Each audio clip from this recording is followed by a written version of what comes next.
Bienvenue à tout le monde à cette activité de l'Institut de coopération pour l'éducation des adultes. Je suis Daniel Baril, directeur général de l'ICA. Je vais laisser ma collègue se présenter tout à l'heure et elle va prendre le relais après le petit mot d'ouverture. Je vois qu'il y a beaucoup de visages et beaucoup d'organisations qui peut-être mettent les pieds pour la première fois dans une activité de l'ICA. L'ICA est un organisme tout jeune, fondé en 1946, donc il y a 72 ans. Depuis toutes ces décennies, l'ICA a tout le temps gardé un peu la même perspective. C'est un centre de recherche, de réflexion, d'innovation, de développement de projets, de mobilisation des milieux en éducation des adultes.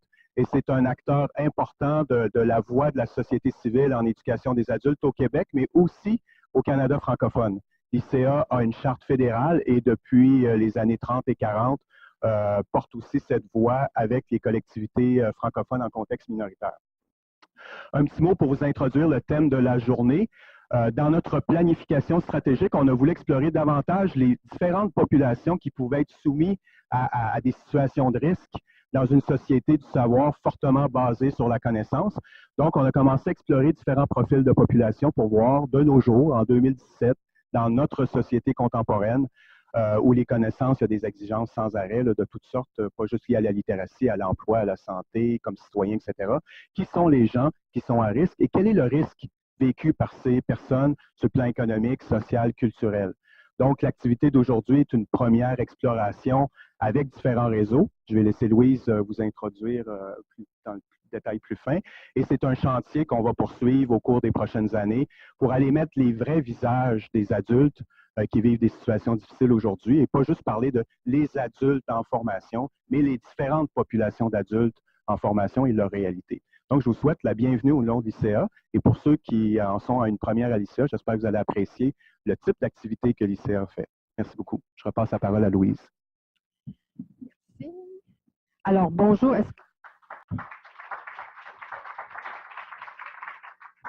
Est-ce que ça va pour la web diffusion? Est-ce qu'on nous entend? Parce qu'il me semble que ce n'est pas très fort, ça, ici. Ça rentre direct, quand je fais clic-clic, c'est... Alors, bonjour à tout le monde. Moi, c'est Louise Brossard. Je suis chercheuse en éducation des adultes à l'ICA.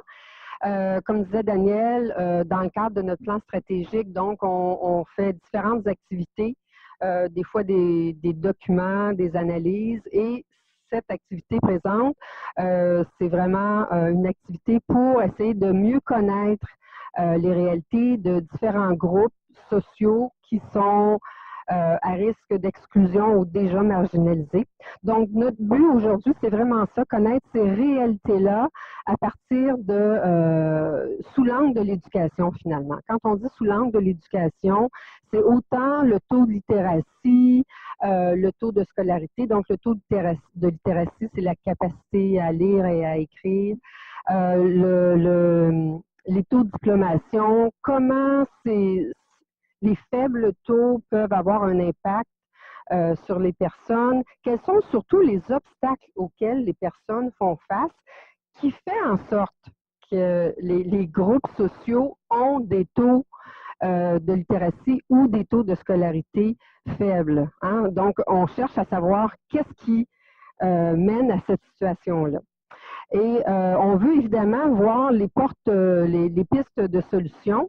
Donc, on a demandé aux gens de présenter des pistes de solutions, mais aussi les organismes qui vont venir présenter quelles sont les recommandations que ces organismes font. Donc, aujourd'hui, il y a beaucoup de groupes, dans le fond, des groupes sociaux. Il y en a beaucoup qui sont à risque d'exclusion. Aujourd'hui, on voulait aborder, et cette année, à l'ICA, on a voulu aborder davantage les personnes, les communautés autochtones, les personnes immigrantes et les personnes en situation de handicap. Donc, ce ne sont pas les seuls groupes qui sont à risque, mais ce sont des groupes qui sont vraiment... qui ont vraiment des taux de littératie ou des taux de scolarité qui les mettent à risque d'exclusion ou qui les excluent déjà. Donc, malheureusement, Amélie Lainé, qui devait présenter la situation des communautés autochtones. Elle est du regroupement des centres d'amitié autochtones du Québec. Elle est à Québec, en fait à Wendake, et elle a eu un empêchement. Donc, malheureusement, on n'aura pas ce volet-là aujourd'hui. Par contre, c'est certain qu'on va pouvoir reprendre une activité sur les communautés autochtones. Mais bon, ça, c'est des situations qui sont incontrôlables. Et ensuite, on aura deux représentantes qui vont nous parler, deux personnes ressources qui vont nous parler des personnes immigrantes et une autre personne ressource qui va nous parler des personnes en situation de handicap. Entre les deux, on aura une pause et on aura une conclusion enfin pour vous présenter notamment les travaux du CA, ce qu'on va faire par la suite et ce qu'on fait déjà. Je voulais savoir dans la salle, est-ce qu'il y en a qui auraient, parce que bon, Amélie Lainé n'est pas là, mais est-ce qu'il y en a qui pourraient nous parler, qui sont dans la salle, qui pourraient nous parler des personnes, des communautés autochtones? Je me dis, bon, on pourrait quand même laisser la salle intervenir. Est-ce qu'il y en a déjà? Parce que si je ne vois pas de personnes là, qui pourraient intervenir, oui, donc vous pourriez intervenir. Est-ce qu'il y en a d'autres? À ce moment-là, je vais organiser le temps différemment.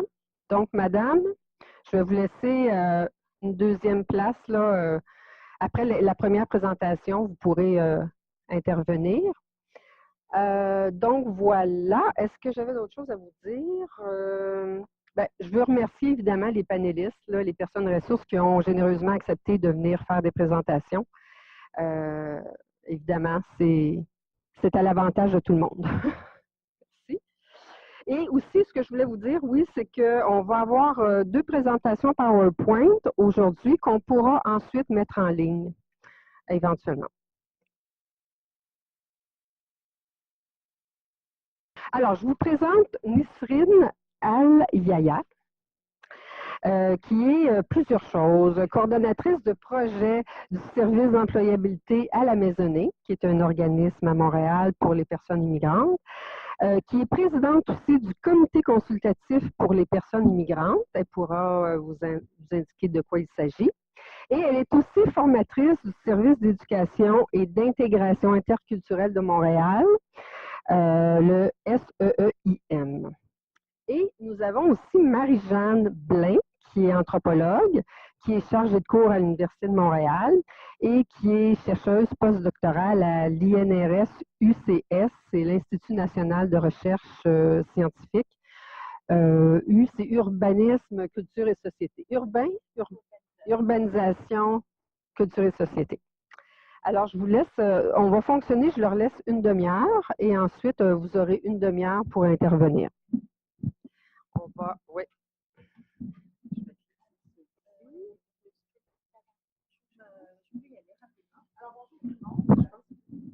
Oui, OK, parfait. Alors, bonjour tout le monde. Je pensais avoir la voix qui porte. Donc, alors, ça me fait plaisir d'être avec vous cet après-midi. Dans le fond, les personnes immigrantes est une cause qui me tient énormément à cœur. J'ai essayé de travailler avec depuis plusieurs années. D'ailleurs, depuis mon arrivée au Québec, une histoire que je vais raconter tout à l'heure. Et on aimerait bien aujourd'hui, avec Marie-Jeanne, vous présenter quelques réalités éducatives de ces personnes-là. Pourquoi est-ce que, pour certains, la surqualification est très importante, la déqualification est très importante, et puis jusqu'à quel point est-ce que le manque d'éducation, des fois, peut être une entrave à l'entrée sur le marché du travail. Donc, merci d'être présent parmi nous, puis on espère passer un petit bout de temps ensemble qui serait en même temps enrichissant et plaisant.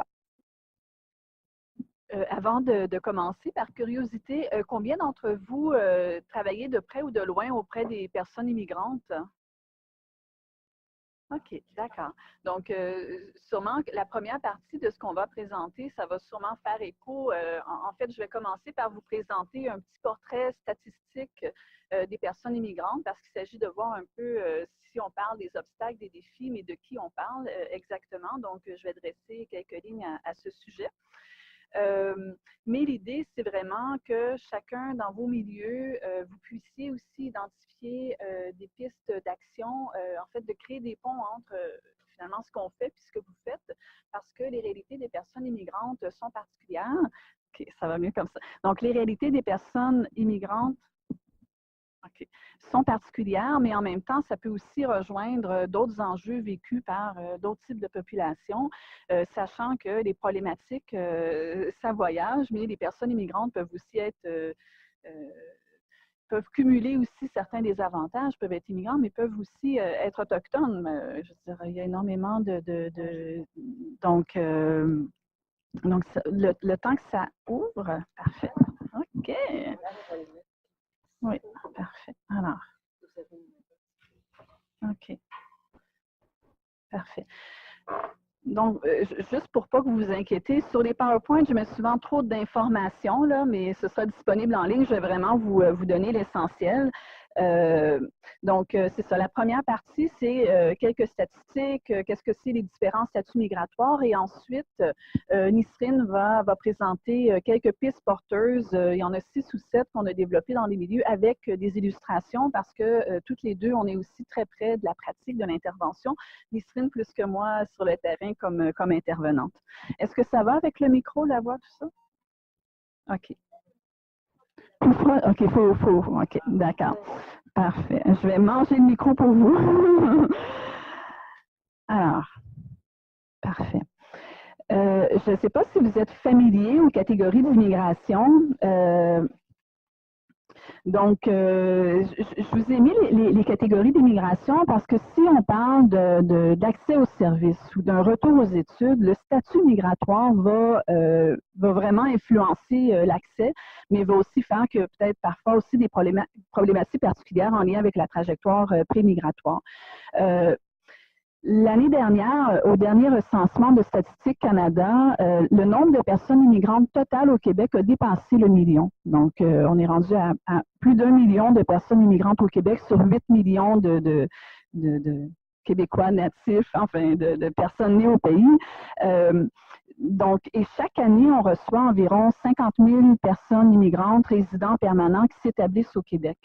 Une réalité particulière pour vous qui résidez à Montréal, vous devez avoir réalisé aussi que depuis plus qu'une dizaine d'années, le nombre de migrants temporaires a explosé. Donc, depuis une dizaine d'années, on reçoit aussi beaucoup plus de migrants temporaires qu'avant. Donc, l'année dernière, en fait, en 2015, c'était 70 000 migrants temporaires, dont autour de 30-40 000 qui sont des étudiants internationaux. Donc, quand on parle de l'accès aux services, au statut, ben, ça va énormément influencer. Donc, il y a des personnes qui sont sélectionnées, l'immigration économique, qui représente à peu près le 2/3 de l'immigration. Il y a des personnes qui viennent à travers la réunification familiale, qui est à peu près 20 %, et il y a les personnes réfugiées, qui est autour de 10 à 15 %. Et chacune de ces catégories d'immigration-là, donc, a leur spécificité, exactement. Donc, et là, je ne compte pas ceux qui sont entre deux statuts, que c'est encore plus compliqué. Exemple, un étudiant international qui n'a pas renouvelé ses papiers ou une personne réfugiée, en fait, qui n'a pas encore passé l'audience pour sa demande d'asile. Donc, il y a toutes sortes de situations qui peuvent rendre complexe, finalement, l'accès au marché du travail, un accès au retour, etc., où les gens peuvent aussi être paradoxalement dans un certain limbo, et limbo qui peut s'étendre des fois sur plusieurs années. Donc, si vous lisez les médias, vous êtes au courant de tous ces enjeux.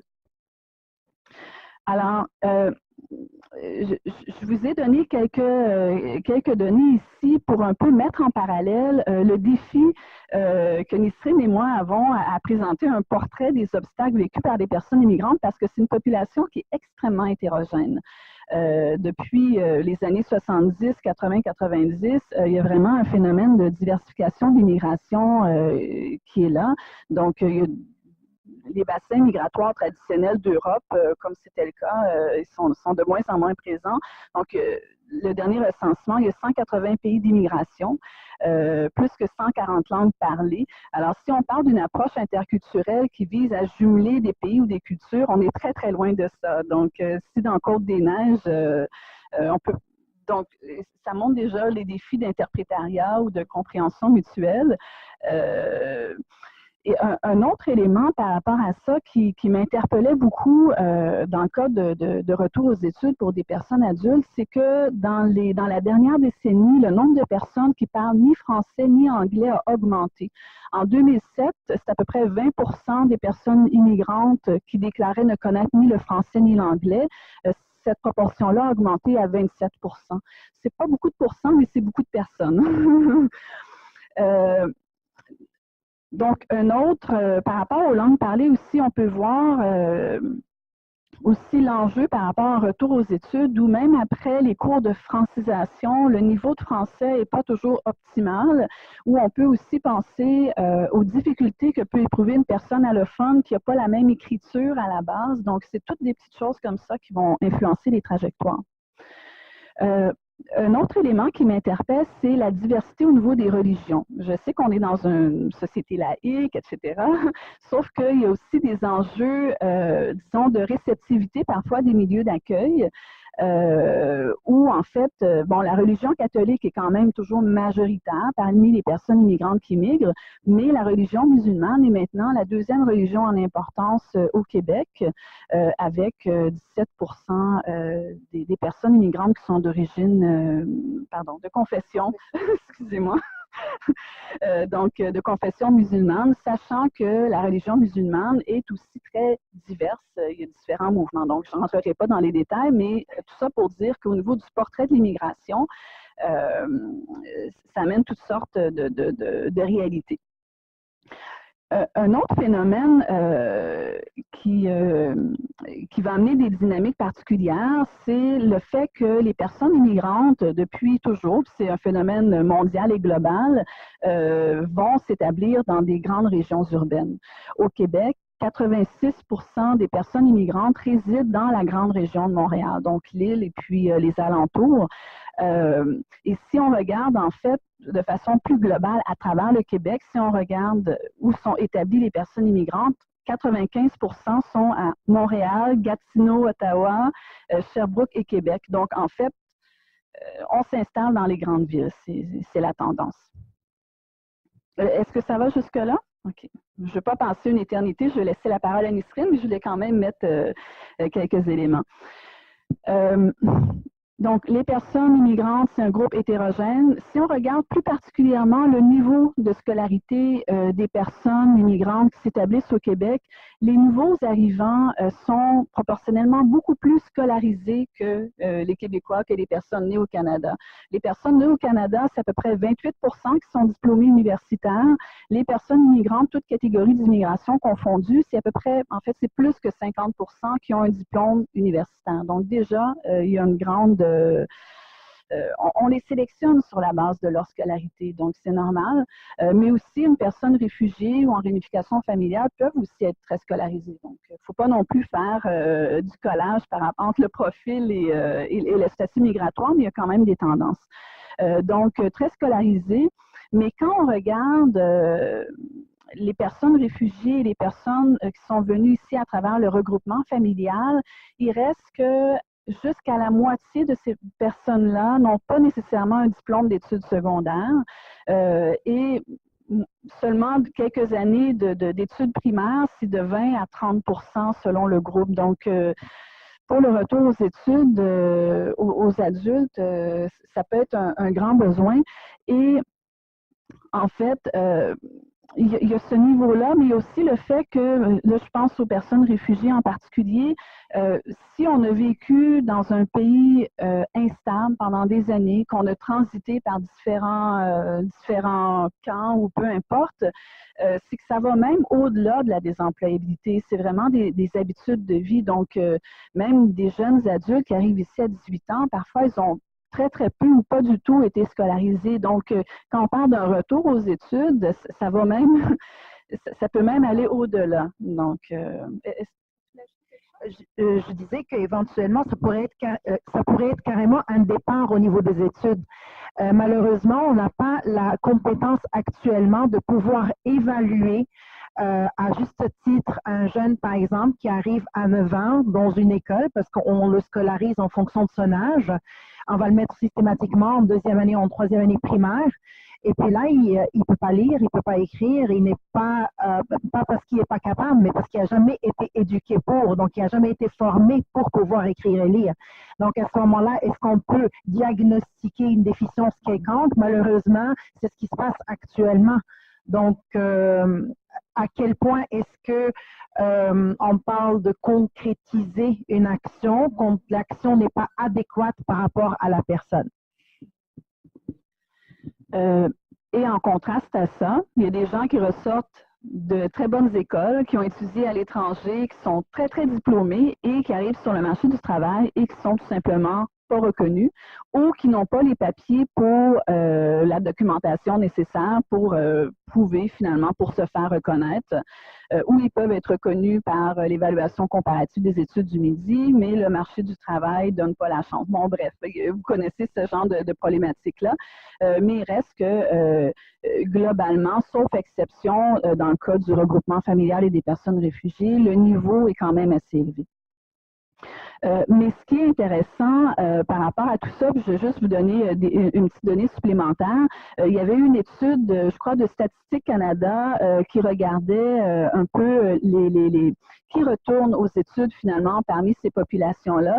Et il apparaît que les personnes réfugiées retournent davantage aux études que les autres catégories d'immigration. Un petit pourcentage, c'est 22 23 au lieu de 20 Il reste que quand même davantage de retour aux études. On peut se dire, ben c'est une belle opportunité, c'est une belle occasion, comme disait Nisrine, de recommencer sa vie, de choisir un métier qu'on aime. Ce qui m'intéressait beaucoup par rapport à tout ça, c'est que les trajectoires de retour aux études sont différentes par rapport au fait entre les travailleurs qualifiés puis les personnes réfugiées.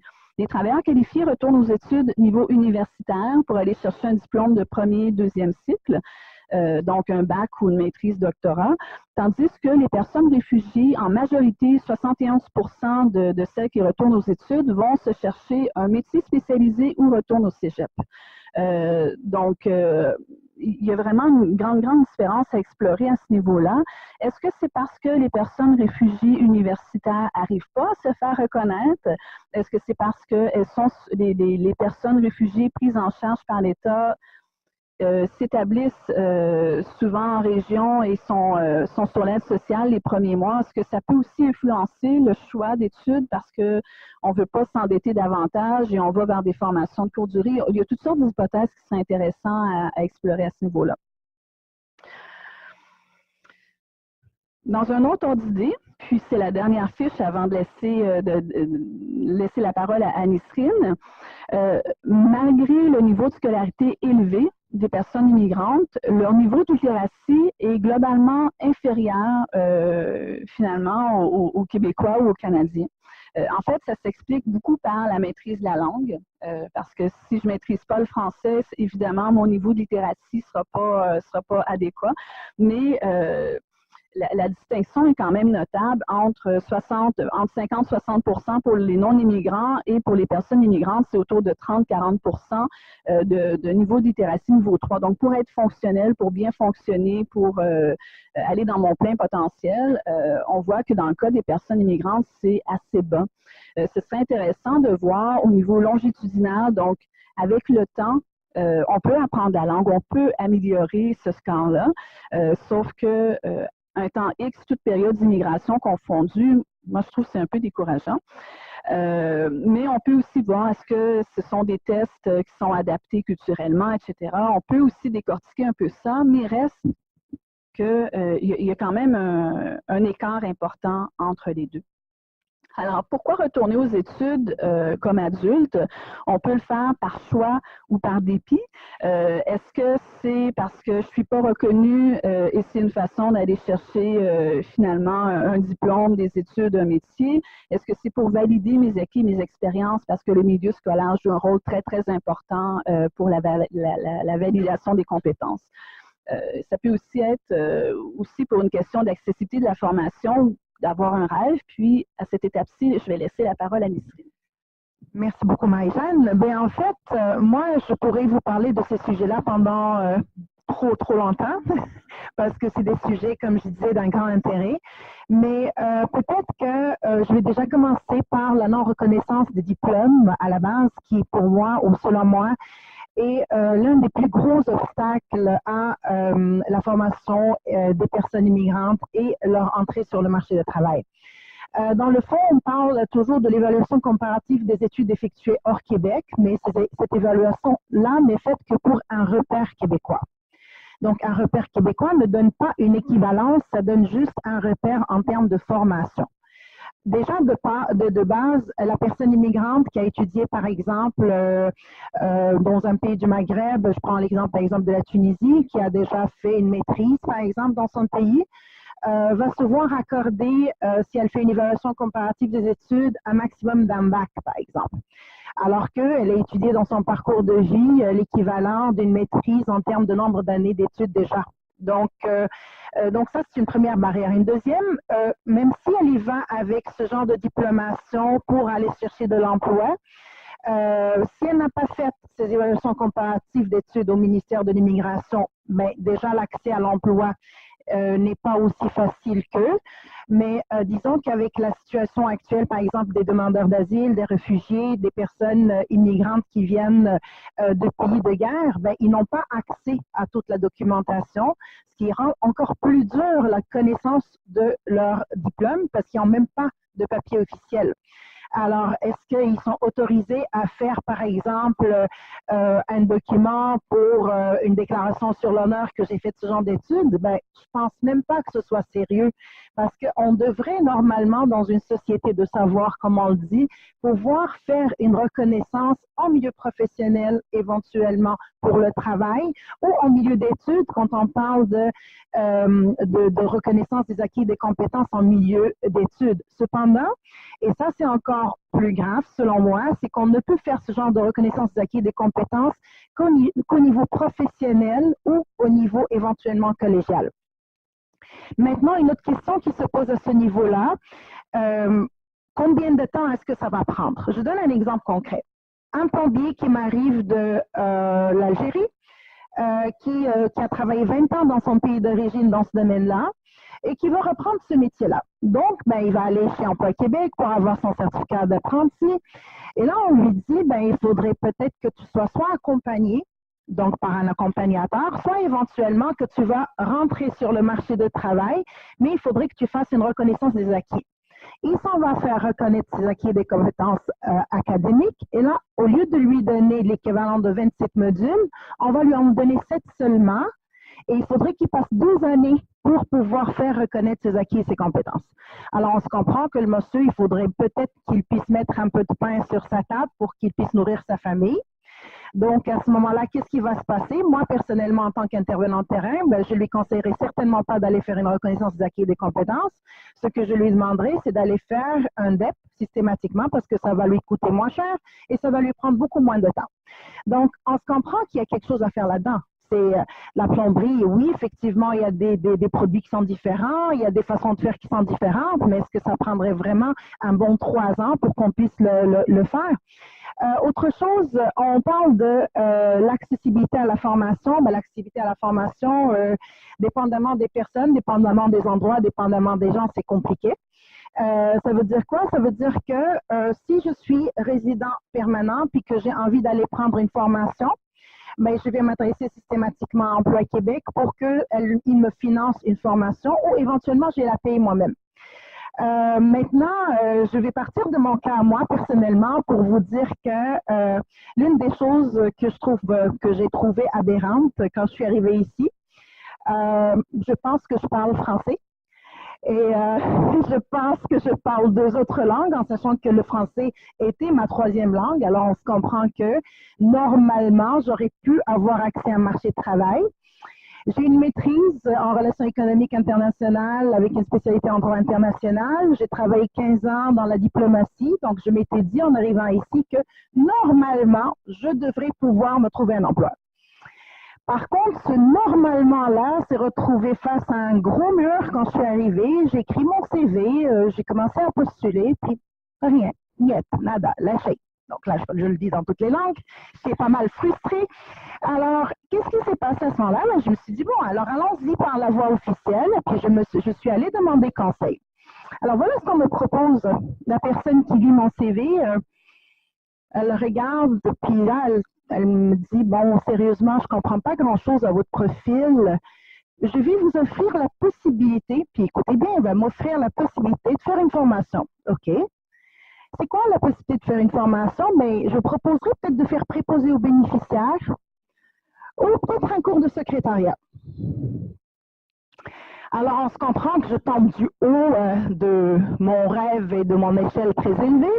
Et puis, ça prend du cran, croyez-le ou non, pour déjà immigrer, mais pour se faire entendre ça, ça prend encore plus de cran de pouvoir surmonter cette étape, parce que dans ma culture, quelque chose ou une information qui vient du gouvernement est une chose qui est forgée dans du fer, puis que je ne peux pas contourner ce que me dit le gouvernement. Mais là, j'étais comme un peu laissée à moi-même pour me dire que, grande fille, à toi de décider. Est-ce que tu as envie d'écouter ça et d'aller faire un cours de préposé ou de secrétariat, ou est-ce que tu as envie de te battre pour aller chercher ce qui est à la hauteur de tes attentes et à la hauteur de ton rêve? Et je vous dirais que ça n'a pas été facile. Ça a été comme, je suis allée voir, la chose de bien qui en était sortie, c'est que je suis allée voir un organisme communautaire qui m'a aidé. La personne qui m'a rencontrée la première fois, je vous dirais, m'avait dit « Qu'est-ce que vous voulez faire? » Je lui ai dit « Fais ta job, c'est toi qui sais, moi j'en sais rien. Je ne comprends pas votre pays, comment ça fonctionne. » Alors, on se comprend qu'on est frustré aussi. Hein? C'est pas du tout parce que c'est juste parce qu'on ne connaît pas comment ça fonctionne. C'est parce qu'on ne sait pas par quel bout le prendre. Puis la formation pour formation, est-ce qu'on en a vraiment besoin? Est-ce qu'une autre formation va nous rendre plus surqualifiés que déqualifiés? Donc, on se comprend qu'il y a plein d'éléments à prendre en considération. La seule chose, en fait, de très intéressante avec laquelle je suis sortie de mon club de recherche d'emploi, dans le fond, c'est qu'au bout des 3 semaines, moi-même, j'avais placé 4 personnes en emploi. Alors, vous comprenez pourquoi? Parce que j'avais beaucoup de facilité à communiquer avec les employeurs. Je comprenais les profils des gens qui étaient devant moi et j'avais pas de misère à leur réécrire leur CV dans les normes du CV écrit ici au Québec. Donc, moi, je pense que et puis quand ma conseillère m'avait rencontré une deuxième fois pour me dire, puis maintenant, après l'atelier, qu'est-ce que vous en pensez? Ma réponse très simple avait été, ce que j'aimerais faire, c'est d'être assise derrière ton bureau. Alors, bon, je lui ai piqué sa job là, quelque part, mais juste pour vous dire que ça prend une sensibilisation des milieux. Il faut absolument qu'on puisse faire de la sensibilisation auprès autant des milieux d'éducation que des milieux de la santé, que carrément nos agents au niveau d'Emploi Québec, que carrément nos agents de milieu, les agents de mobilisation, parce que dans la société, si on ne comprend pas comment ça fonctionne pour cette personne immigrante, tout simplement parce qu'elle a un cadre de référence autre, ça va être compliqué pour nous de la faire intégrer dans la société. On parlait tout à l'heure de la compétence linguistique, mais on peut venir de la France et parler français comme des francophones et arriver ici puis ne rien comprendre parce qu'on n'a pas les mêmes cadres de référence. On ne voit pas le même chat, on ne voit pas le même petit chien. On voit tout à fait autre chose quand on parle pour signifier quelque chose. Très souvent, je dis à mes francophones, il faudrait peut-être vous traduire vos compétences de français en français pour que l'employeur puisse comprendre ce que vous voulez dire par rapport à ce que vous avez écrit. On n'a pas les mêmes façons de voir quand on parle d'un emploi bien déterminé, par exemple. Quand on parle de secrétariat, dans beaucoup de pays du monde, la secrétaire va être autant commis de bureau que secrétaire, que réceptionniste, que commis à l'accueil. Donc, tout ça, ça fait partie de ces fonctions principales. Cependant, chez nous, un commis de bureau est un commis de bureau, il n'est pas secrétaire. Une secrétaire connaît pas mal ses tâches, une réceptionniste en connaît les siennes, puis une adjointe administrative connaît les siennes. Donc là, on parle de 4 emplois complètement différents. Donc, déjà ça, c'est super important. Quand on parle de services de soutien plus large, donc en fin du compte, une famille, c'est un milieu de vie. Donc, dans la famille, déjà, est-ce que les parents ont le même niveau de compréhension de la langue française et est-ce qu'ils ont, est-ce qu'ils ont le même niveau de formation que leurs enfants?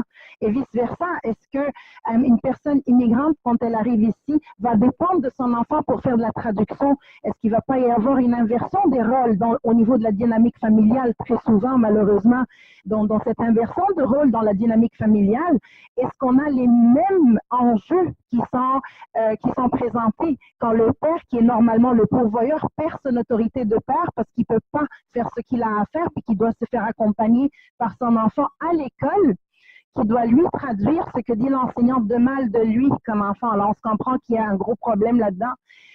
Il y a aussi l'importance de création de liens d'appartenance, jumelage, mentorat, etc. Qu'est-ce qu'on veut dire par ça? Ça veut dire que, selon nous, après des études qu'on a faites, après plein de démarches qu'on a faites auprès des personnes, on a trouvé que l'une des meilleures solutions pour une personne immigrante, afin qu'elle se sente à l'aise dans certains milieux, c'est de se faire accompagner par quelqu'un au niveau du jumelage. Par contre, un jumeau n'est pas du tout un parrain parce que le parrain a des responsabilités, que ce soit financières, que ce soit, alors qu'un jumeau, c'est une personne qui va s'adapter à la personne qui est avec elle, puis en même temps, ils vont jouer ensemble un rôle un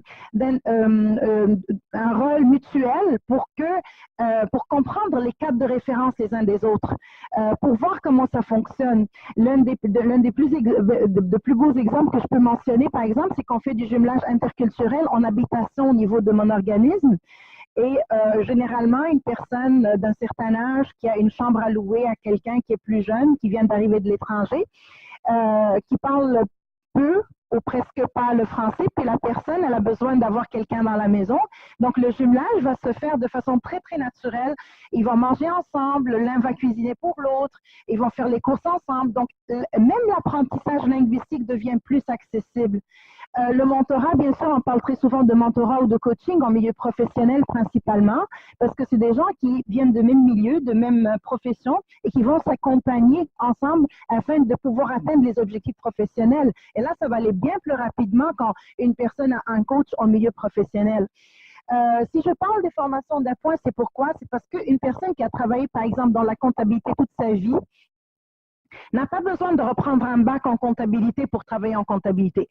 Par contre, il a parfaitement besoin de comprendre comment ça fonctionne un simple comptable, de la Kumba, et puis comprendre la fiscalité canadienne. Ça ne lui reprend pas 4 années d'études, ça lui prend des cours d'appoint ou des cours à la carte afin qu'il puisse être fonctionnel en milieu professionnel. Si je parle aussi de reconnaissance des acquis de compétences, comme je le faisais tout à l'heure, comment faire valoriser des profils? Comment mettre en avant l'importance d'un profil? Comment nommer des compétences professionnelles techniques? Et puis, l'une des choses que me disent souvent les employeurs, on n'est pas capable d'évaluer la compétence des personnes immigrantes.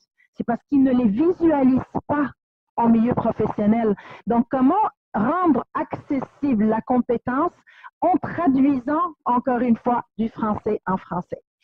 Quelque chose de très important aussi, c'est que on prêche carrément les stages en milieu professionnel ou les stages carrément dans les milieux académiques afin que la personne puisse s'approprier les façons de faire.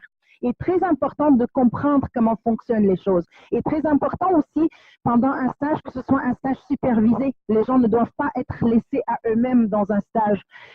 Parce que faire un stage en observation, par exemple, alors qu'il a été chimiste toute sa vie ou biologiste toute sa vie, ça va l'avancer en quoi? Par contre, c'est pour voir plus les pratiques porteuses à ce niveau-là. Donc, je sais que là, on va me lever le drapeau rouge, mais par contre, j'ai finalisé sur cette note-là. Un dernier point éventuellement, justement, c'est pour moi, et puis c'est quelque chose de très, très important, c'est que avoir l'accessibilité et une adaptation de pratique est le mot-clé pour que les gens puissent non seulement avoir accès à une bonne formation, mais avoir aussi accès à la bonne information. Il est très important pour nos jeunes, pour nos plus vieux, d'être informés. Il n'est pas pertinent de supposer qu'on sait alors qu'on peut ne pas savoir. Sur ce, je vais laisser plutôt la parole à la salle. Merci de m'avoir écouté.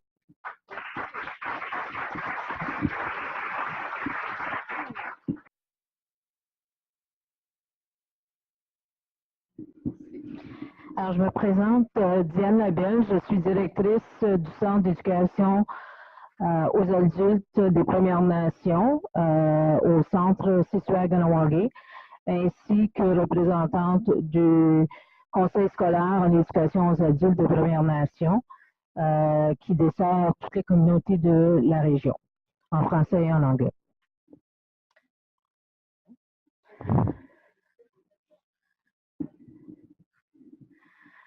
Alors, ça fait au-delà de 35 ans que je travaille en éducation dans les communautés autochtones.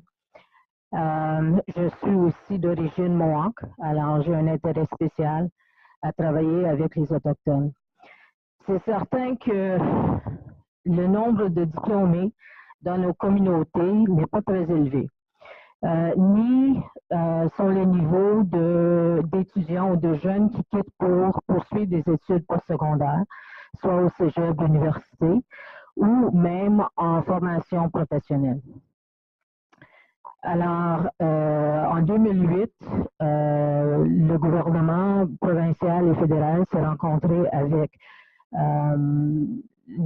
l'Assemblée des chefs et ont déterminé que c'était le temps d'adresser les lacunes dans nos communautés, des lacunes surtout en termes de la qualité d'éducation qui était donnée à nos jeunes.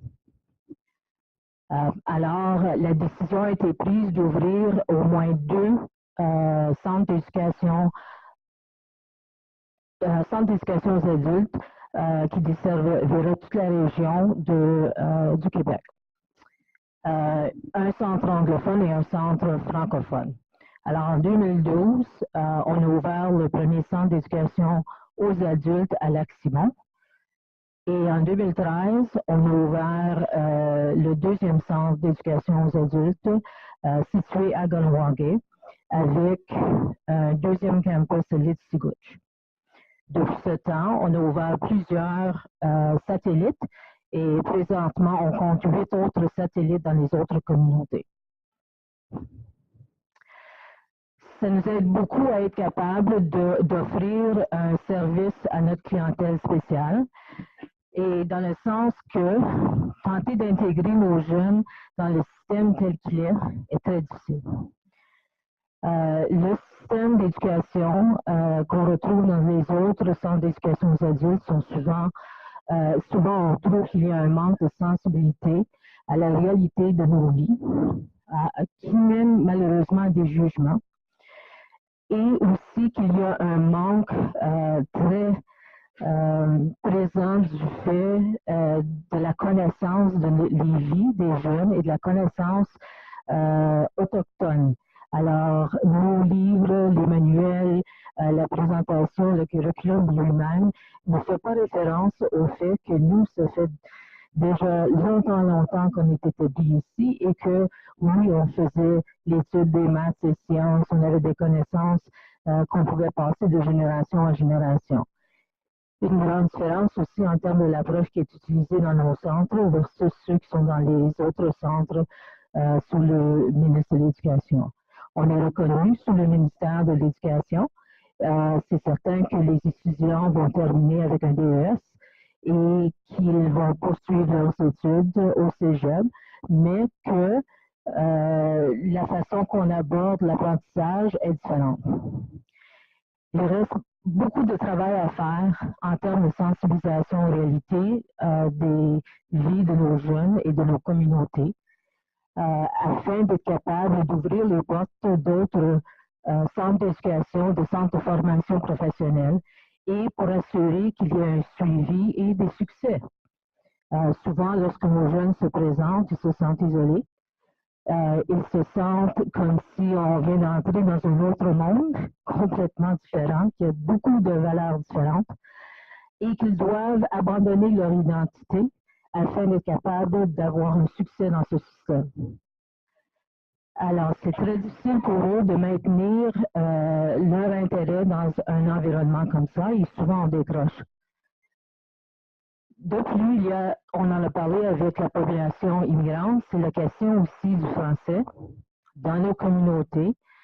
On dit que le français devrait prendre précédence sur toutes les autres langues. Mais dans plusieurs de nos communautés, nos langues autochtones sont les langues premières. Alors, le français devrait alors tomber soit au niveau de deuxième langue ou même troisième langue. Comme chez nous, nous parlons l'anglais en général, en attendant que notre langue soit, la connaissance de notre langue soit augmentée dans nos communautés. On peut voir que d'ici une décennie, on pourrait avoir un système d'éducation complètement en Kanien'kehá:ka. Alors, à ce point-là, l'anglais deviendrait la deuxième langue. Mais malheureusement, ce n'est pas accepté encore au niveau du gouvernement provincial comme étant une possibilité.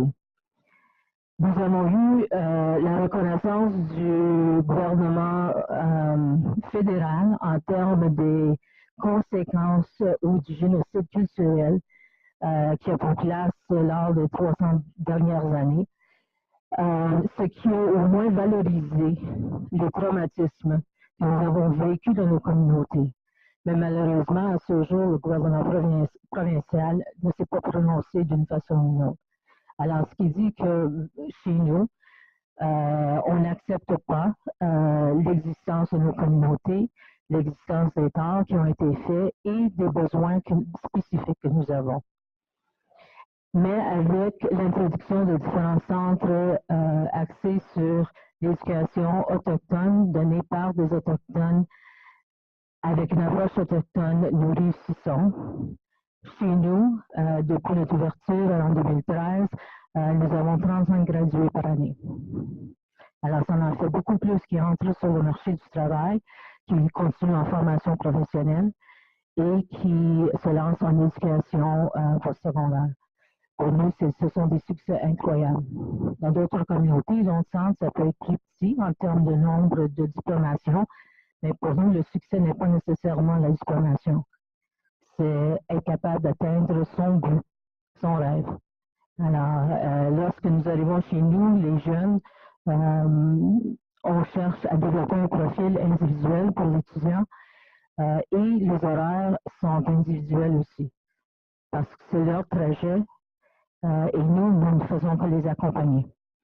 Alors, c'est une approche qui est différente, plutôt que d'arriver dans un système qui détermine d'avance ce qu'on va apprendre et à quel point et comment on va les évaluer. Alors, c'est vraiment une différente approche pour nous. Il y a des statistiques, c'est certain, je n'étais pas prête parce que ce n'était pas nécessairement à ce que je m'attendais aujourd'hui, mais c'était simplement de partager peut-être un peu des connaissances sur le statut de l'éducation aux adultes ou l'éducation en général dans nos communautés autochtones. Merci.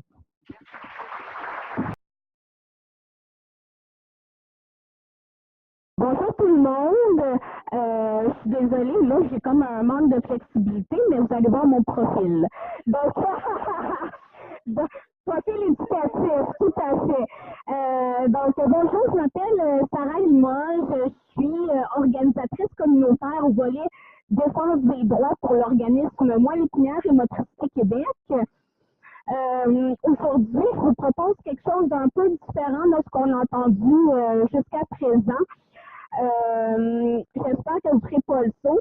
Je suis une personne en fauteuil roulant, donc une personne handicapée moi-même, et qui de mieux qu'une personne pour venir vous raconter son parcours, les obstacles qu'elle a vécu au cours de sa scolarisation, ce qui m'a facilité la vie, mais aussi les batailles que j'ai dû mener. Donc, je vais prendre l'occasion de vous faire un témoignage sur mon parcours. Mais avant, c'est sûr que pour mettre la table, on va voir quelques statistiques qui proviennent de l'OPHQ, donc de l'Office des personnes handicapées du Québec, pour avoir une meilleure idée là, du portrait québécois sur le niveau de scolarisation des personnes handicapées au Québec. Mais avant, un petit coup de pub, parce que quand à être là, je vais vous présenter un peu c'est quoi Moi Lépinière et Motricité Québec. Est-ce qu'il y en a qui sont du communautaire ou des personnes handicapées? Oui, du communautaire, oui, mais pour les personnes handicapées. Oui? Ah ben c'est intéressant. Super. Donc, j'espère que je vais être intéressante pour ceux qui ont déjà une base. Donc, la mission de Mémo-Québec, c'est de favoriser l'autonomie et d'améliorer la qualité de vie des personnes ayant un handicap. C'est assez large. On a plusieurs sections, plusieurs départements à Mémo-Québec. On a la section intégration sociale. Donc, on travaille beaucoup avec les personnes qui ont une blessure à la moelle épinière. Donc, à cause d'un accident, soit de la route, soit du travail, ont eu des dommages à la moelle épinière et se retrouvent avec un handicap moteur. Donc, on travaille beaucoup à la réintégration de ces personnes-là. Ensuite, on a également le volet employabilité, pas juste les personnes qui ont une lésion médulaire, mais vraiment pour l'ensemble des personnes qui ont une limitation motrice ou neurologique. Donc, on est un CIMO, on est un service spécialisé en main-d'œuvre pour les personnes handicapées. Donc, on travaille vraiment à insérer les personnes qui ont un handicap sur le marché du travail ou les mettre à l'école pour justement qu'ils obtiennent un diplôme et qu'ils puissent par la suite travailler. Et mon département à moi, la promotion de défense des droits, tout ce qui est réintégration sociale et employabilité ne se fait pas sans un peu de bataille et je suis là pour les accompagner là-dedans. Bien sûr, on fait également de la recherche scientifique et on soutient tout ce qui est recherche scientifique. Alors, c'est le moment un peu plus académique de la chose. On va voir quelques statistiques ensemble. Donc, les personnes qui ont un handicap sont moins scolarisées que les personnes qui n'ont pas d'handicap. Ça, je pense qu'il n'y a aucune surprise aujourd'hui. C'est 35% des personnes qui ont un handicap contre 20% qui n'ont pas de diplôme secondaire. 11% contre 17% ne pas avoir un diplôme d'études collégiales et 14% contre 24% à ne pas détenir de diplôme universitaire. Moi, je fais partie du 14%. Non, pas vrai. Je fais partie d'aucune de ces statistiques-là parce que je fais partie des personnes qui ont un diplôme universitaire. Donc, ce sont des gros chiffres quand même. Les différences significatives entre les personnes avec et sans handicap se retrouvent autant chez les hommes que les femmes. 40% contre 19% des femmes avec handicap n'ont pas de diplôme. C'est une différence énorme. 29% contre 20% chez les hommes. Aussi, 14% contre 26% des femmes avec un handicap ont un diplôme universitaire. Là, je fais partie de ce 14%-là. Il me semblait que je faisais partie d'un 14% à quelque part. C'est celui-là, on l'a trouvé. Alors, le niveau de scolarité est également lié au type de handicap, OK? Oui, quand on pense à une personne handicapée, on a généralement le réflexe de penser à une personne qui a une déficience motrice. On pense au fauteuil roulant, on pense au déambulateur, au canne, mais quand on tombe dans tout ce qui est trouble du spectre de l'autisme, la déficience intellectuelle, trouble visuel, etc., donc, on voit qu'il y a plusieurs réalités. Si j'en viens à celles qui me concernent et celles qui concernent aussi mon rôle professionnel, chez les personnes qui ont une déficience motrice, c'est 39% des personnes qui ont une déficience motrice qui n'ont pas de diplôme. Donc, aucun diplôme, contrairement à 29% de la population qui n'ont pas de déficience. Bon, il y a beaucoup de choses dans un texte très petit. Mais ici, c'est vraiment de voir que dans la population âgée de 15 à 64 ans, des personnes qui ont un handicap, il y a 8% qui avaient besoin d'installations adaptées pour fréquenter l'école. Okay? Jusque-là, on peut bien l'imaginer. Afin de suivre leur cours, c'est 37% des personnes qui ont une déficience qui avaient besoin d'appareils, de services de soutien, d'un programme d'études adapté ou modifié ou de temps supplémentaire pour passer les examens. Donc, tout ce qui est adaptation, accommodement, c'est 37 qui en avaient besoin. Près de 3 de ces personnes sur 10 ont mis fin à leur étude à cause de leur état. Donc, soit que, oui, avec une déficience motrice ou avec d'autres problèmes de santé, vient parfois une dégénération de l'état. Donc, ont dû mettre fin à leur étude à cause de leur santé. Le choix de cours ou de carrière de 51% de ces personnes ont été influencées en raison de leur état. Je vais en revenir tantôt en parlant de mon choix d'études, mon choix de programme. Évidemment que si j'avais voulu être policière, on m'aurait, c'est logique, là. À un moment donné, on ne peut pas non plus, on est limité dans notre capacité à exercer tous les emplois et dans l'offre de services également qu'on nous offre. Je vais en reparler un peu plus tard. 28% de ces personnes ont été victimes d'intimidation à cause de leur état et 30% ont l'impression d'avoir été mises à l'écart ou évitées pour cette raison.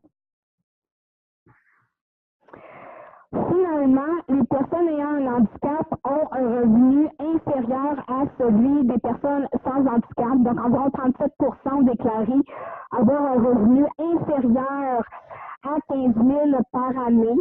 Donc, on peut penser aux personnes qui ont la solidarité d'aide sociale, contre environ 29% des personnes qui n'ont pas d'incapacité ou de handicap.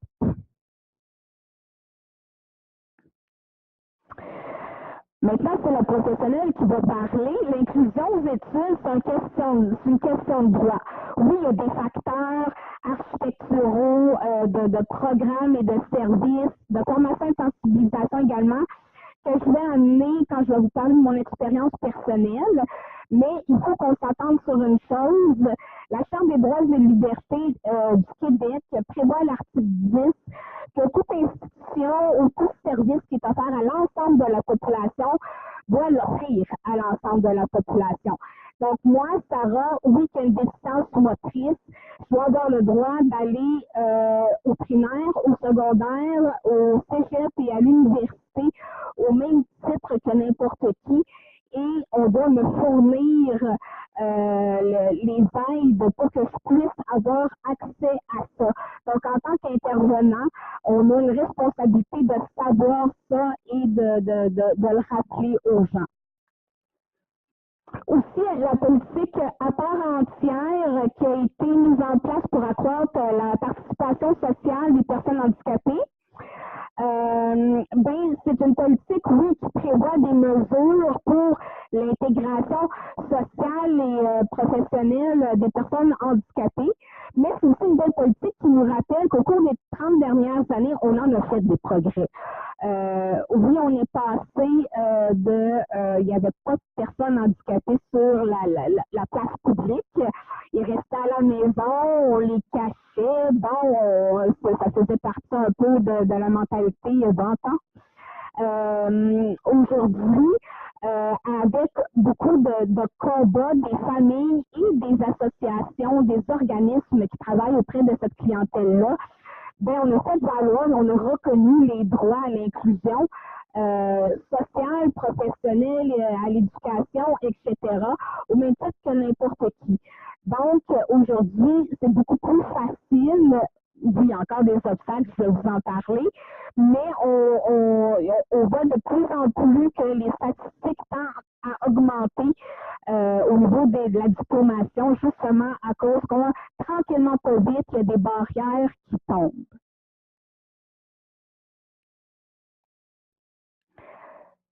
C'est bref, mais j'espère que ça a donné un bon portrait de la situation. Parce que là, c'est moi qui vais parler de mon expérience. J'espère être assez intéressante pour en parler pendant une quinzaine de minutes. Oui, en fait, attendez. Oui. Parce que je vais juste mettre mes coordonnées, tu sais, pour m'identifier.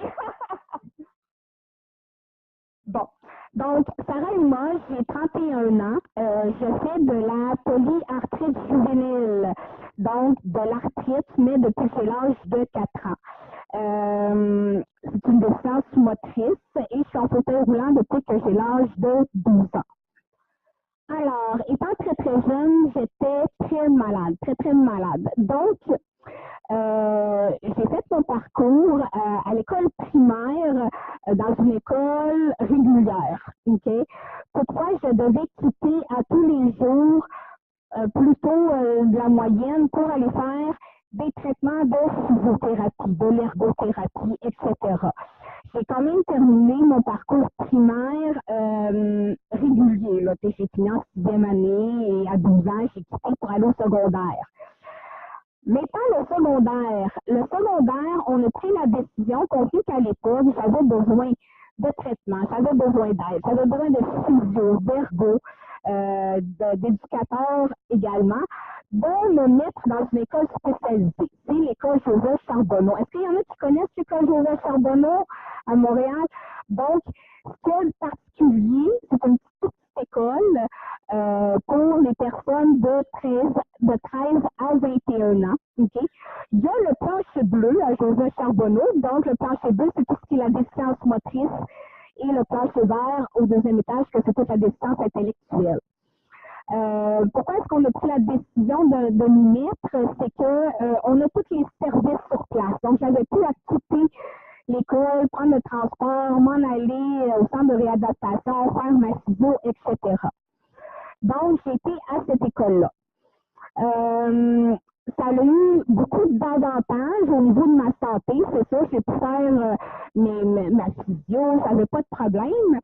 Mais je considère quand même que m'avoir mis dans cette école spécialisée-là, ça a mis des freins à mon éducation. Pourquoi? Parce que j'ai terminé l'école secondaire à 21 ans. Il y a des facteurs qui expliquent ça, OK? D'une part, quand tu es une personne qui a un handicap et qu'on te met dans une école spécialisée, cette école-là particulièrement va axer beaucoup sur l'acquisition de compétences sociales, l'acquisition de loisirs, de développer des loisirs. Bon. Donc, de l'académique pur et dur, on n'en faisait pas beaucoup dans une journée. C'était ça mon affaire, moi, 15-16 ans, ça ne m'intéressait pas tant que ça. J'avais mieux, non, mais on ne va pas se le cacher. Hey, c'était le fun. On va être honnête. Par contre, ce qui me distinguait un peu des autres, c'est que moi, quand je quittais l'école, j'avais mes amis à l'extérieur, des amis qui n'avaient pas d'handicap. Donc, côté social, moi, j'étais déjà assez équipée. J'avais mes habiletés sociales et ce que j'avais besoin, c'était de faire de l'académique, ce qui a été très, très long à développer, compte tenu que c'était pas une école axée sur ça. Donc, d'où le fait que j'ai terminé mon école secondaire à 21 ans. Par contre, avant de passer au cégep à 21 ans, il y a des gens qui se sont réveillés, puis oh mon Dieu, elle va finir son école secondaire, qu'est-ce qu'on fait? Il faut qu'elle aille au cégep. Au post-secondaire, du moins.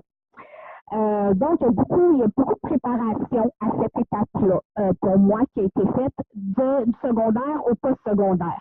D'une part, il y a le choix de carrière. Il y a le choix de carrière qui demande vraiment une réflexion. Si je suis une personne qui a une déficience motrice, c'est quoi l'offre qui s'offre à moi dans le post-secondaire? OK? Oui, il y a des DEP. On pense beaucoup à plomberie, menuiserie, électrotechnicien. Bon, c'est des jobs plus physiques, plus manuels que moi, ça ne me convenait pas. Et ce qui était bureau de travail, vraiment comptabilité, secrétariat, ça ne rentrait pas dans mes corps. Donc, l'offre de service en DEP ne convenait pas à ce que moi, j'avais envie de faire dans la vie. Donc, on a regardé au niveau du cégep. Maintenant, par stratégie, j'ai choisi d'aller faire une technique. Pourquoi une technique au lieu d'un pré-universitaire? C'est que je me suis dit, je ne sais pas à quel point ça va être dur.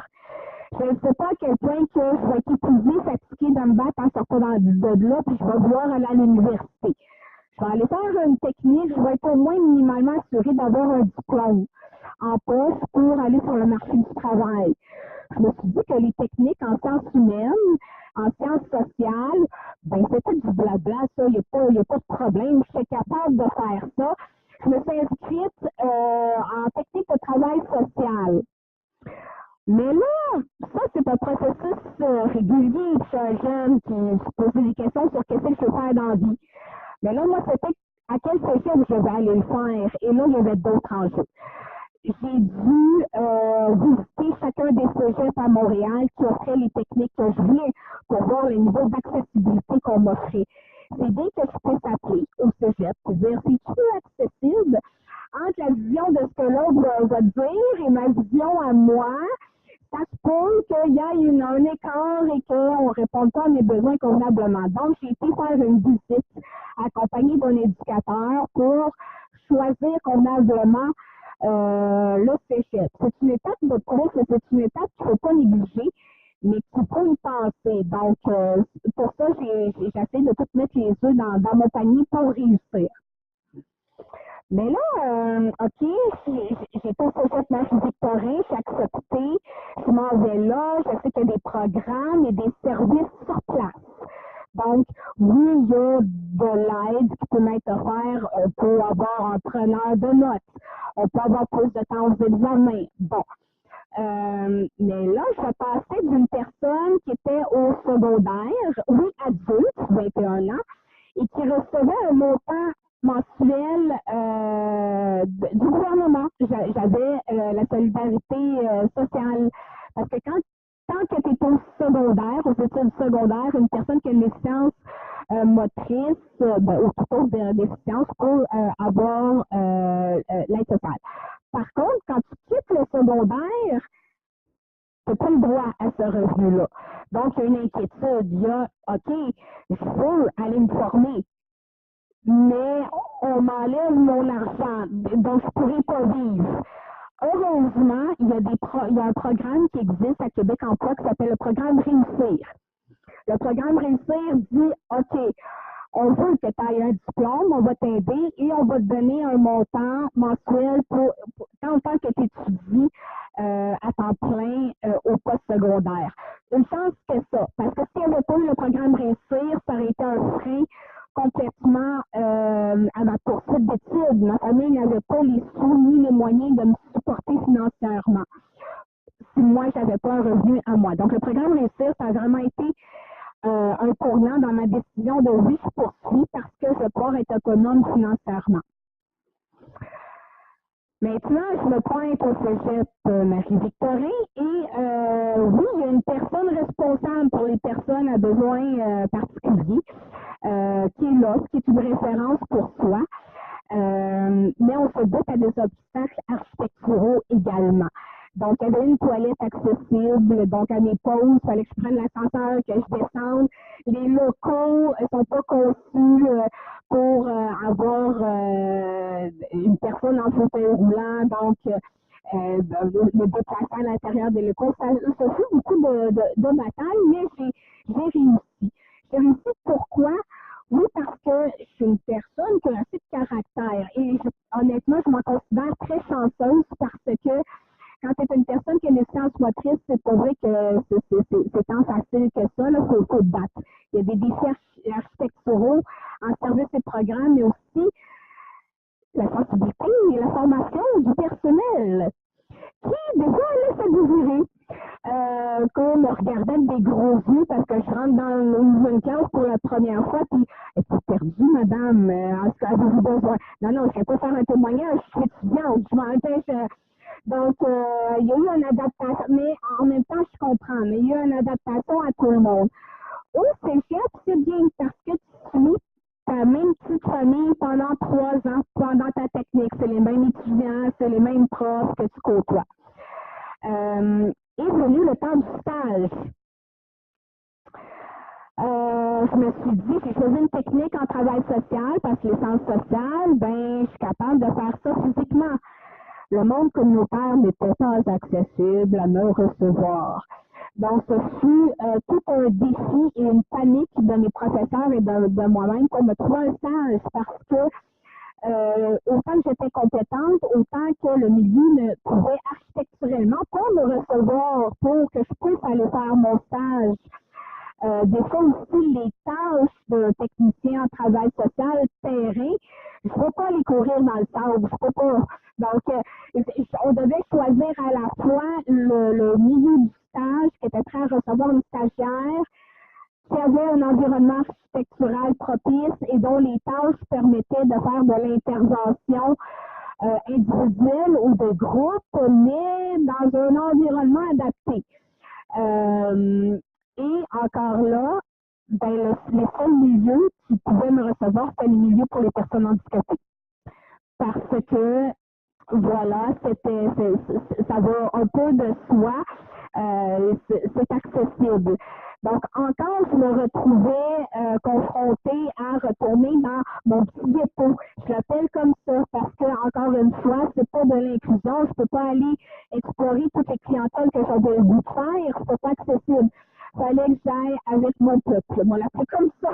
Donc, avec une personne qui a une déficience motrice parce que l'environnement est accessible. Après mon cégep, ben, j'étais très, très fière de moi et je me suis dit, ben, oui, j'en ai eu des obstacles, mais j'ai une tête de cochon, je m'en vais à l'université. Bon, j'ai été faire 3 certificats à l'Université de Montréal, un en victimologie, un en criminologie et un en intervention auprès des jeunes. J'ai pas choisi l'Université de Montréal parce que c'était le plus accessible. J'ai choisi parce que la criminologie se donne là ou à Ottawa. Donc, je vais me faciliter la vie, me rester à Montréal. Oh mon Dieu. Si je pensais que le cégep Marie-Victorin avait des problèmes architecturaux, allez au pavillon Roger Gaudry à l'Université de Montréal. J'avais un cours qui se donnait au 11e étage et l'ascenseur arrêtait au 10e. Donc, oui, donc j'ai dû faire déménager des classes de pavillon. J'ai dû appeler la sécurité qui vient de m'ouvrir la porte dans les toilettes parce que j'étais restée prise, parce que la porte, elle a environ 200 livres de pression à tirer pour sortir de là. Donc, ce fut vraiment toute une aventure. Mais je vais vous dire que, OK, l'architecture, c'est un peu de boche des fois, excusez-moi l'expression. Oui, il y avait des programmes et des services. Moi, j'ai décidé en tant que personne de ne pas les prendre, d'en prendre aucun. Par orgueil, peut-être, par fierté, parce que je voulais le faire au même titre que n'importe qui. Je vais avoir mon diplôme sans avoir 2 heures de plus à mes examens. Peut-être, mais je suis aussi capable de le faire. Par contre, ce qui est venu vraiment jouer dans mon expérience universitaire, c'est la formation et la sensibilisation, non seulement du personnel, mais des élèves qui étaient là. Je vais me rappeler toute ma vie, mon premier cours à l'université, dans le beau pavillon Roger Gaudry. J'arrive avec mes livres achetés, mon sac, mon café, disons-le.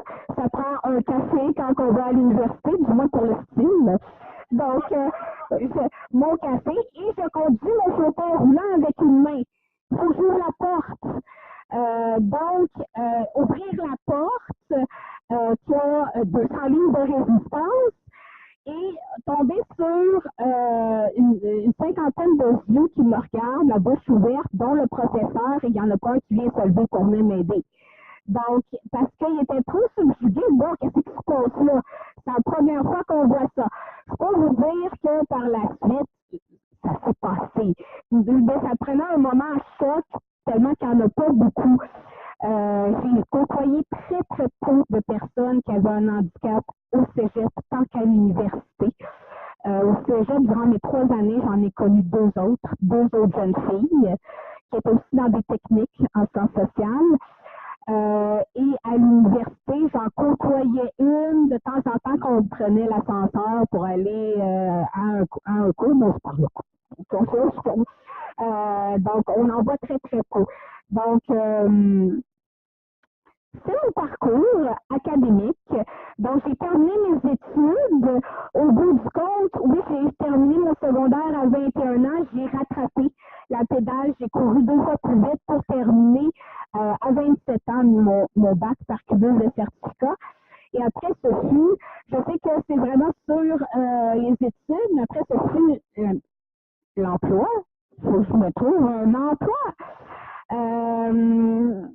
Moi, j'ai pris le choix de ne pas marquer dans mon CV que j'étais une personne handicapée. Et oh mon Dieu, qu'on m'appelait. On m'appelait, c'est vraiment intéressant, on veut vous voir, puis je m'exprime bien aussi au téléphone, donc ils étaient tout heureux. Ils me voyaient débarquer et je savais que je n'allais pas être rappelée. C'est une barrière sociale.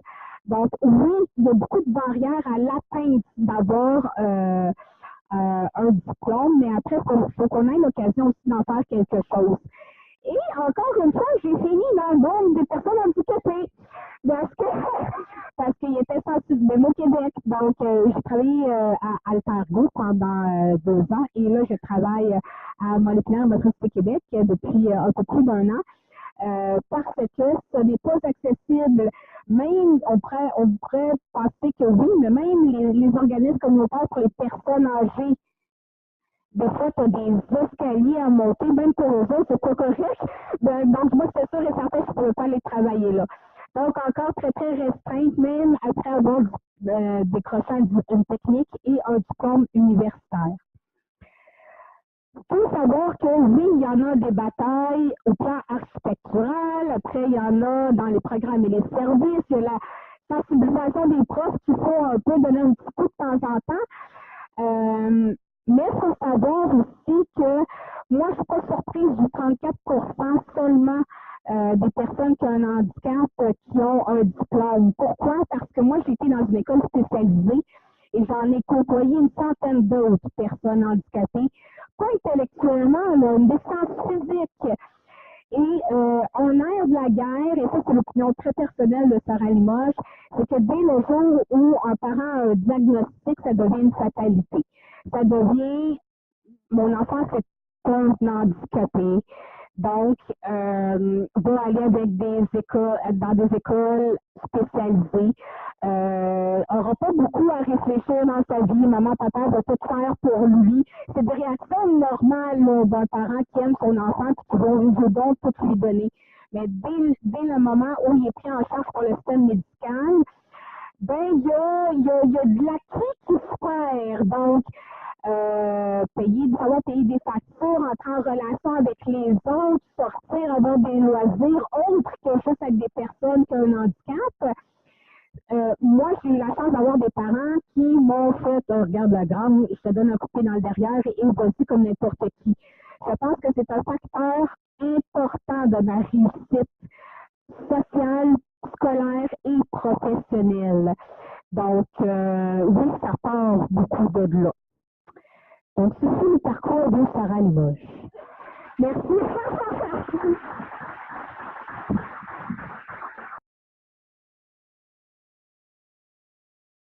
Alors, on est presque à la fin. Si je retiens 2 choses, la première, c'est qu'on a beaucoup appris dans les 3 situations. Je pense qu'on a encore beaucoup à apprendre et c'est certain que l'ICA va poursuivre ses travaux. La deuxième chose qui me frappe, c'est que dans le fond, autant à l'éducation régulière qu'à l'éducation des adultes, il faut de plus en plus viser à répondre, puis c'est ce qu'on promouvoit là, à l'éducation des adultes, répondre à divers besoins et de diverses façons. Je pense que ça, vraiment, c'est pour que l'éducation des adultes et l'éducation générale soient accessibles, il faut vraiment axer là-dessus. Alors, je vais conclure. Je peux pas faire une autre conclusion plus spécifique que ça, mais certainement que l'ICA va faire un document, je ne sais pas trop quelle forme ça va prendre, mais on va faire rapport de cette journée, de cet après-midi plutôt, et on va poursuivre nos travaux. C'est certain aussi qu'on va reprendre des activités pour les personnes autochtones parce qu'on n'a pas pu avoir Amélie, mais c'est certain qu'on va continuer. Je vais vous dire un peu ce qu'on fait et ce qu'on a fait à venir jusqu'à date à l'ICA. Donc, on a sur notre site, on a des indicateurs, des statistiques, si vous voulez, des données statistiques sur les populations, les groupes à risque d'exclusion. Vous pouvez aller voir ça sous le bouton indicateur. Donc, c'est une chose qu'on a faite et on va les bonifier encore. On a aussi une série d'articles sur les groupes à risque d'exclusion sociale. Un premier article est paru dans notre revue virtuelle qui s'appelle Apprendre plus agir. Il y a eu un premier article global. Il y a un autre article que vous avez vu qui était photocopié à l'entrée, que j'ai terminé hier sur les personnes immigrantes. Et il y en aura deux autres, un autre qui va porter sur les personnes en situation de handicap et un autre sur les personnes migrantes. Excusez-moi. Il y a la présente activité aussi qu'on voulait faire et il y a certainement d'autres projets. Là. On a des projets avec des partenaires qui risquent de se développer. Donc, vraiment, visiter notre site régulièrement pour voir les projets là, dont qu'on veut mettre en place. Je vais laisser le mot de la fin à Daniel, notre directeur général. Merci. Merci aux panélistes, aux gens de la table ronde. Merci, Mme Labelle, de vous être à la dernière seconde jointe à notre table ronde pour partager, partager plusieurs défis de l'éducation d'Autochtones. Il y a beaucoup de changements qui se font. Je pense que les supposés deux peuples fondateurs essaient de s'ouvrir davantage. Il y a beaucoup à apprendre. Et les mouvements qu'on a entendus aujourd'hui, il y a une grande idée en éducation, le droit à l'éducation, qui concerne aussi l'éducation des adultes, qui est un droit universel et qui est un droit qui doit être vécu par toutes et tous sans discrimination des limites de notre corps, sans discrimination du pays de notre naissance et sans discrimination de notre place dans un pays. Et dans les dernières années, l'UNESCO a mis en évidence deux grandes conditions de ce droit à l'éducation. Tout d'abord, la qualité de l'éducation est fondamentale pour le droit. Et cette qualité-là inclut qu'on puisse avoir une éducation dans notre langue maternelle, et ça s'adresse au peuple autochtone, et respectueuse de nos cultures traditionnelles. Si ça, c'est pas respecté, l'esprit du droit à l'éducation n'est pas respecté. Le mouvement des personnes handicapées, on lui doit une très grande dette par rapport au droit à l'éducation, aux luttes, parce que tout l'aménagement des lieux physiques a donné naissance à ce qu'on appelle l'approche inclusive. Et maintenant, l'UNESCO, l'approche inclusive est utilisée pour tout le monde. C'est pas juste de faire de l'éducation de masse, d'avoir des grandes polyvalentes, des grands bâtiments et de rentrer des générations d'individus. C'est aussi de répondre aux besoins individuels de chaque apprenant. Et c'est pas une posture philosophique, c'est une condition juridique du respect du droit à l'éducation. Et cet angle-là, on le doit au mouvement de lutte des personnes handicapées pour le droit à l'éducation. Et je trouve très inquiétant, merci Carole de l'alerte, passer de responsabilité du secteur de l'éducation au secteur de la santé, ça peut répondre à certains besoins, mais ça l'enlève de la sphère du respect du droit à l'éducation, des obligations qui sont imposées à l'État. Donc, cette approche très, très large, c'est celle qui guide l'ICA depuis 70 ans. Et c'est dans cet esprit-là qu'on voulait un peu aller faire des plongées davantage dans les réalités des différents adultes, des différents groupes d'adultes. Vous avez vu que les problématiques sont énormes, sont très différentes d'un groupe à l'autre, ceux dont on a entendu parler aujourd'hui. C'est une grande tâche, une grande responsabilité pour l'ICA de bien comprendre. Et on est à l'étape de s'ouvrir et d'écouter. On ne se prétendra pas expert des réalités des uns et des autres. Un des objectifs non officiels de la journée d'aujourd'hui pour l'ICA, c'était de tisser des liens avec des réseaux qui représentent différents groupes d'adultes, sans nécessairement l'être dans le monde de l'éducation, et de faire le pont avec les réalités de ces groupes-là et l'éducation des adultes. C'était un objectif officieux. Beaucoup d'entre vous aujourd'hui, vous provenez d'organisations qui peut-être n'avaient pas de relation avec l'ICA ou n'étaient pas venus dans une activité de l'ICA. C'était un de nos objectifs, qu'on puisse apprendre On jouera notre rôle de centre de recherche, de réflexion, de documenter, d'intégrer dans nos mémoires, d'intégrer dans nos prises de position, dans nos revendications, dans le message qu'on porte comme acteur de la société civile. Mais ce ne sera pas de notre prétention de parler ou non des uns et des autres, mais de se joindre aux uns et aux autres pour pouvoir faire cette lutte-là, qui est la lutte du droit à l'éducation dans la vie quotidienne de toutes et tous. Et de ne pas le garder au rang de philosophie. C'est pas juste un principe philosophique, le droit à l'éducation, c'est une réalité concrète dans le quotidien. Et les peuples autochtones, les personnes immigrantes et les personnes handicapées le vivent très concrètement, cette lutte pour le droit à l'éducation. Et c'est un rappel à tous ceux qui le vivent naturellement, à tous ces étudiants qui rentrent dans une classe, qui ne se posent pas de questions, qui s'assoient, qui le vivent physiquement correctement et qui sont étonnés de voir le visage du droit à l'éducation frapper à la porte et dire « Est-ce que moi aussi j'ai le droit de l'avoir? » Merci beaucoup et bienvenue à tous ceux qui sont présents ici. Je pense qu'on était une trentaine de personnes en ligne, donc c'est une très belle activité en termes de participation. Merci à toutes et tous.